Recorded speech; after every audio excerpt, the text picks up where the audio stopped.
Good morning, YouTube world. Jimmy here, Jimmy's Road Life, L-Y-F-E, and we are cruising across Interstate 80 here in eastern Ohio. I just left the house, stopped and splashed on some fuel at the TA there in Youngstown. Actually, it's Austintown / Niles, Ohio. They say it's Youngstown, but it's not. By the way, if you're ever going to Youngstown, okay, carry a firearm. Oh boy, don't you love our inner cities? Goodness gracious, they are such a safe haven. Anyhow, moving on. I'm making my way over to Hunter Peterbilt. It's Saturday morning. I'm taking the truck over today because I'm leaving the truck and trailer both there. They have a really nice trailer lot at their headquarters across the street there in Butler. And I'm going to drop the trailer and secure it. And that way I can do a reset and come back over Tuesday morning and leave back out with a fresh 70 hours. And I don't have to burn an hour and a half on Monday bringing the truck over that could be paid time actually working and generating revenue for this truck. So I'm just trying to be a little bit strategic and bringing it over this morning and dropping it off.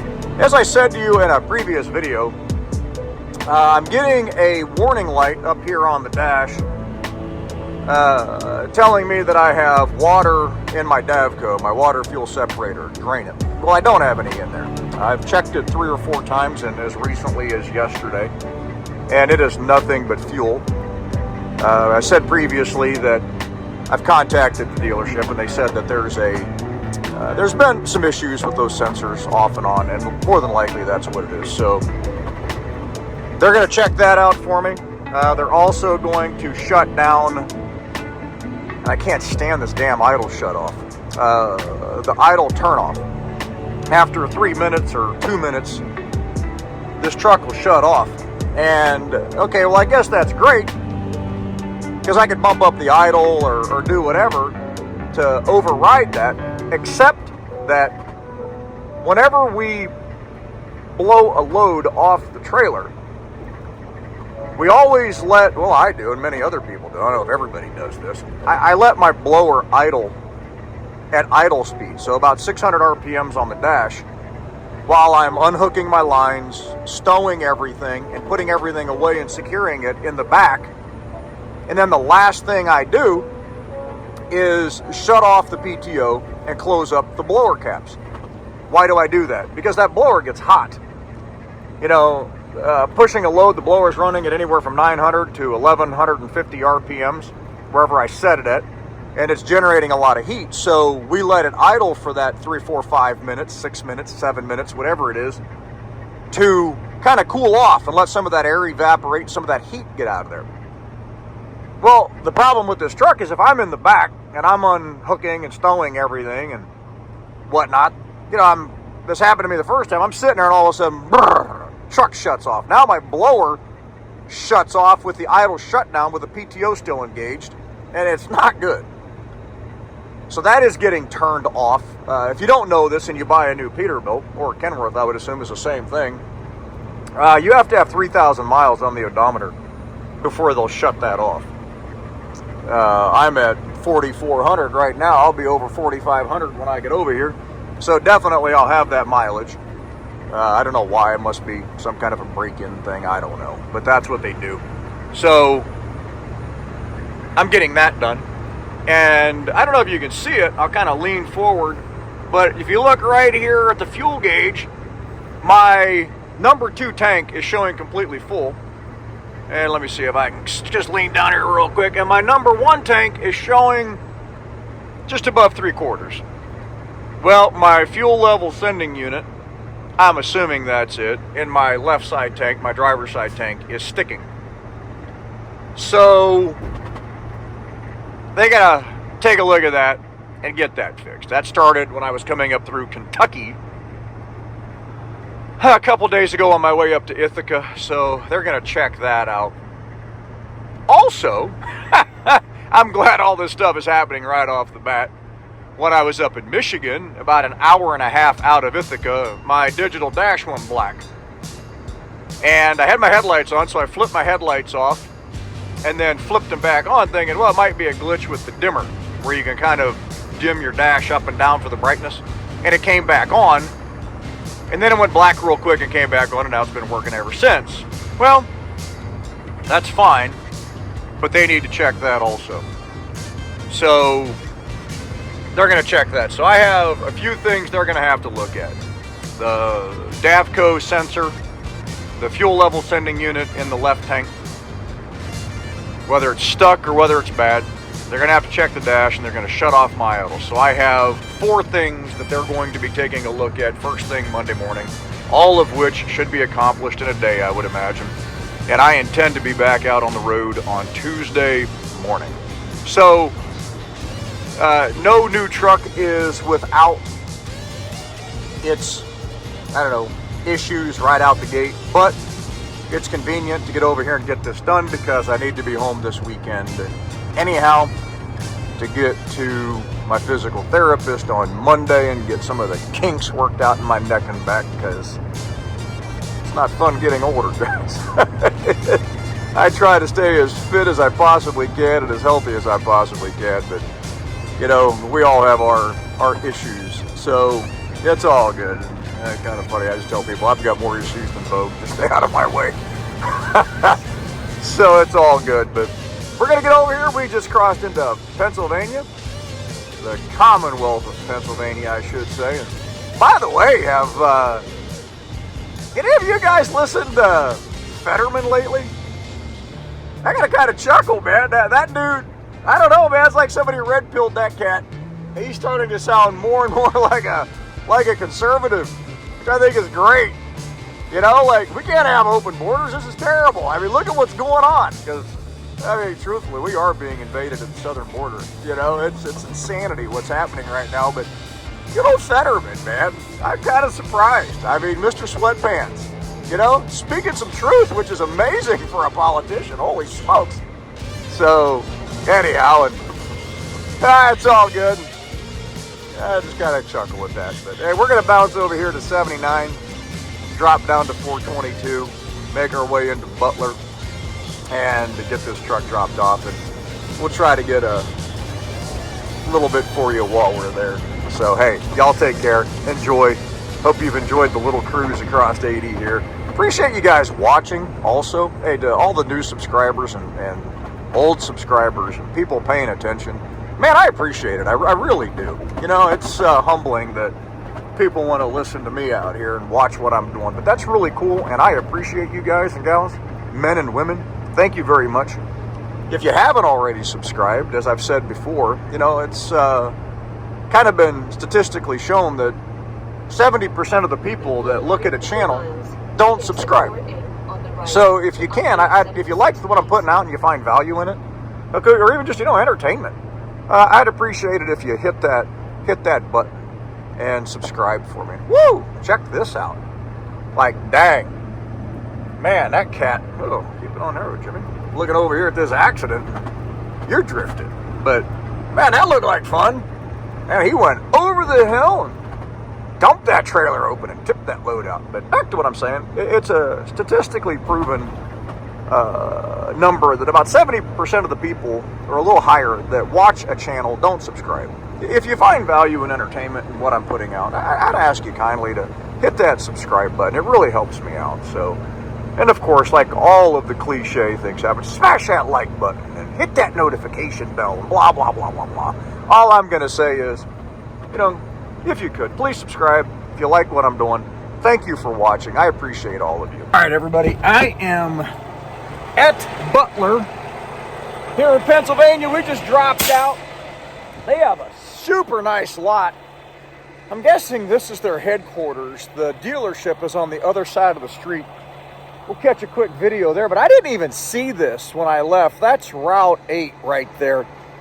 Coming up off the Pennsylvania Turnpike, which is south, and then Butler to the north, but I didn't even notice this is where they had all their new inventory. I mean, PGT Trucking, the flatbed company, they got a buttload of trucks, and somebody's ordered some of those Peterbilt, I can't remember what the red color is. There's a name, Heritage Red or Platinum Red or something. Anyhow, There's 3 of those sitting up there with low stacks, so I don't know who's ordered those, but certainly for work such as ours. But they have a super nice trailer drop area over here with a concrete pad, which is nice, even though I'm empty. So we got the trailer dropped, and again, I'm just going to be bobtailing right across the street to get the truck dropped off. But definitely like the area here, and I have a kingpin lock that I can use, but this looks like a secure location, and I just airlocked the trailer while I'm here, so it's a deterrent. Not that anybody's going to steal it, but I don't trust people because people suck, and we live in a really screwed up society. And yeah, better safe than sorry.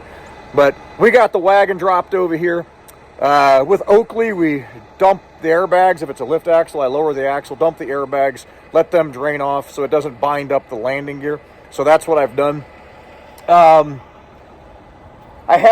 show you guys this. I got the trailer washed out at the Eagle in Perrysburg, Stony Ridge, Ohio, coming down out of Michigan. And I got to tell you, I mean, truthfully, a negative. That kid that works in there has one of the worst attitudes of anybody I have ever experienced in quite a long time. And there has been a lot of times where people have tested my patience. Okay, especially thinking about some young Marine troops that you just wanted to knock the F out because of their mouth.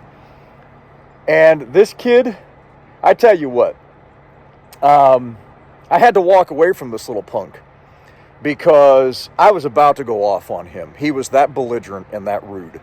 And I'm going to tell you guys this, okay? Most Eagles that I go to, they're dirty. Their parking lots are atrocious. It is what it is. So, you know, people talk crap about Blue Beacon. Well, you know, nobody's perfect when it comes to washing a truck. But one thing I give Blue Beacon, they actually do have customer service, which is good. They're polite. Their facilities, for the most part, are clean. Their wash bays are clean. And you know what, guys? You're going to have somebody miss a spot or two. Okay? It's a truck wash. It's a big truck. Okay? They're doing a lot. I mean, are you paying for a full wash? Sure you are. But you're going to have those times. But at least it's clean, and they're polite, and they have customer service. Again, this kid at the Eagle Truck Wash, I'm telling you, I actually gave him a bad review on Google, and I never do that hardly. I gave him a 1-star review. So if any of you managers at Eagle are watching this, okay, that kid that works evenings on the washout bay in Perrysburg, Ohio, you got a problem on your hands because that kid's a punk. I'm telling you that right now. He has an attitude, and he is rude. So, for whatever it's worth, guys. Anyhow, back to the subject. So, I had the trailer washed out. I had the bottom cap off on the bottom line, and I'm leaving my valves open here. The trailer should be dry by now. Remember I told you guys up in Michigan it's stained? I hate this. And it was Blue Beacon. So, these stains are on here. There's nothing I can really do about that. I mean, I guess I could probably find a way to buff them off if I wanted to get up there and do it, but I think I'm pretty much stuck with this. So that sucks, but it is what it is. It's a working trailer. But I leave the bottom valves cracked, all 3 of them. So there's one back here, there's one right there, and then the front valve right here. They're at a 45, and proportion valve is open, and all of these lines are open. I don't have the top vented, but what that's allowing is through that blowdown pipe, truck just shut off. I'm getting that shut off on this thing. This line right here, this is the blowdown. So when we release all the pressure, let's say that it's over pressurizing while we're operating at the trailer, we can take this blowdown right here and flip it, and it'll be like whoosh. I mean, blast of air is going to come out of this pipe. Sorry, I'm losing my balance. A blast of air is going to come out of this pipe, which comes down out of the trailer right there, and that is basically the air release that releases all of the air from inside the trailer and lets it come down to 0 pressure. So air is actually going up through that pipe into the trailer, you know, so it has circulation somewhat. And if it's not completely dry, it'll be completely dry by Monday. And just letting that thing get air going through it. So that's what I do when I drop it. So good stuff. But again, we're here at Hunter, Butler, Pennsylvania. Gonna go across the street, get this thing turned in. Again, that idle shut off, it just shut off on me, okay, which we all know these trucks have them. Getting that turned off. This fuel level sending unit in here. Okay, this tank is reading completely full. It's not if I open it right now. I actually got fuel over in Youngstown. It's probably about right here right now. Just a little above 3/4. I didn't top off all the way, so when they fix it, they can see the level drop and they'll know it's actually working. But I have enough fuel that when I leave out Tuesday, I can get down the road quite a ways, okay, before I have to stop and get fuel. Let's see, the Davco, the filter unit, which, I don't know if you can see it, but right here, okay, that thing is having a sensor issue showing water in the filter when there's not. There's no water in that filter. So they've got to fix that. And then, as I said to you guys previously, I'm sorry, headlamps are still on. Okay, yeah, I know. Here we go. Turn them off. Get this thing, get ready to fire up. But I'm getting that warning up on the dash that there's water in the filter. And so they're going to have to take a look at that. And obviously the dash went black on me the other day, so they're going to have to check those connections and get them figured out. So it's all good. We're going to get it taken care of. Sorry about my little rant about the Eagle. That kid pissed me off. I'm not going to lie. But whatever. Okay. I just know that I'll never spend my money there. When we get our trailers washed out there, that's Oakley's money. And obviously we need washouts wherever we can conveniently get it done. So it is what it is. So be it. I just know that I will never spend a personal dollar of mine at an Eagle truck wash. It'll never happen. I literally will take this truck down the road disgustingly filthy with mud to the next truck wash before I spend a dime there because of that kid on Friday night. He was that much of a little punk. So, and I am that principled, I won't do it. I haven't spent a dime in Target in many, many years because of their bathroom bullshit. I refuse to support them. I'm sure I can take this truck somewhere else. Moving on, I'll get off my soapbox. But hey, something that's pretty cool, and I'm going to show you guys this. Let me see if I can take this back here. Check this out. Look right here. I got a new Marine Corps hanger. Is that cool or what? So guys, I kind of didn't like the way the big flag looked across the back. I thought it was a little bit too intrusive. So I went on Amazon. Don't you love Bezos? And I found this right here. And that is as cool as could be. So that is a, can I get that to focus? A Marine Corps hanger that's there. And then my spread that I put on my bed. Let me see if I can show you guys this. Hopefully it'll come out. This is a double dog. Turn on this light. There we go. This is a Marine Corps Semper Fidelis double dog. See if I can do this here. Here we go. Bed cover. It's like a quilt. And I got that to put on here. And I'm sorry guys, but that's pretty badass. You know, that is cool. And then here's a better shot of my hanger. So, hey, to all you military men and women out there, thanks for your service. I don't care what uniform you wore. I appreciate what you did. To all you Marines out there, Semper Fi double dogs. It's all good, okay? It's all good. Stupid little punk at the Eagle. Man, that kid could learn a lot from the Marine Corps, couldn't he? But, hey, you know what? That's these kids nowadays. I mean, I guess I give the kid credit that he's at a job. You know, he's working. I mean, the little punk isn't sitting home on video games, but I tell you, these kids nowadays, you talk about a sense of entitlement. Bluntly, most of these 18 to 25 and 30-year-olds nowadays, I know a lot of grown-ass adults, they need punched right in the freaking mouth, okay? They do. They need punched right in the freaking mouth. And that'll get their attention. But, you know, nowadays you get a lawsuit for it. You know, even though they deserve it and do them some good. So, yeah, you know, times have changed. All right, we're going to get across the street to the main dealer, which, I don't know if you can see the sign. It's right over here. And we're going to get this dropped off and get on down the road. Okay, we have arrived at Hunter.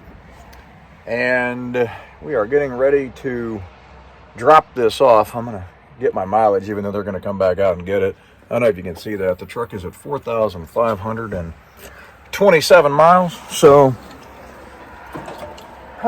we're gonna get it turned in, get it dropped off. And when we picked it up, it was sitting right here, nice and shiny. And now we're dropping it off right here, nice and dirty. So it's all good. We're gonna go get it taken care of. Gonna go see the men in here in service and get it done. Get it back here in a few days. All right, catch you later.